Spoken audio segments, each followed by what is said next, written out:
ప్రపంచమంతటా అరాచక శక్తులకి స్వేచ్ఛ పేరుతో ఇచ్చినటువంటి అవకాశాలు కాస్త ఉన్మాదం వైపుకి తీసుకెళ్తున్నాయి. అమెరికాలో ఎక్కడికక్కడ ఎప్పటికప్పుడు కాల్పులు, ఎవరో ఒకళ్ళు చచ్చిపోవడం.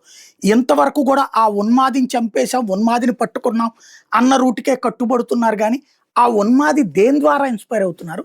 అసలు ఎందుకు ఇట్లాంటి ఘాతుకాలకు పాల్పడుతున్నాడు అన్నది వీళ్ళే ఎవరిష్టం వచ్చినట్టు ఆళ్ళు కథలు రాసుకోవడం తప్పించి తేల్చట్లేదు. ఉన్మాదం అనేది పాకిస్తాన్‌లో ఒక రకంగా ఉంటది. అమెరికాలో మరొక రకంగా ఉంటది. లేకపోతే గనక ఖతార్‌లో మరొక రకంగా ఉంటది. ఆఫ్ఘనిస్తాన్‌లో ఇంకొక రకంగా ఉంటది. ఉన్మాదాలని కంట్రోల్ జేయాలి. చివరికి ఎట్లా తయారవుతుందంటే కెన్యా లాంటి దేశంలో మాజీ ప్రధాని రైలా ఒడింగ్ అంత్యక్రియల సందర్భంగా కూడా పోలీసులు కాల్పులు జరపాల్సినటువంటి పరిస్థితొచ్చింది. కాసరాని స్టేడియంలో. వీఐపీ ప్రాంతంలోని సంతాప సభకొచ్చిన వాళ్ళు ప్రవేశించడానికి ప్రయత్నిస్తున్నటువంటి సందర్భంలో ఆందోళన చెలరేగి పోలీసులు కాల్పులు జరిపితే నలుగురు మరణించారు. అనేక మంది గాయపడ్డారు. ప్రభుత్వాలే కాల్పులకి దిగాల్సినటువంటి పరిస్థితి వివిధ ప్రదేశాల్లో వస్తున్నది. ఏంటంటే అలాంటి రెబలిజం మనకి ఇది బంగ్లాదేశు, శ్రీలంక ఇట్లాంటి ఘటనలు క్రమక్రమంగా పెరిగి పెద్దవవుతున్నాయి.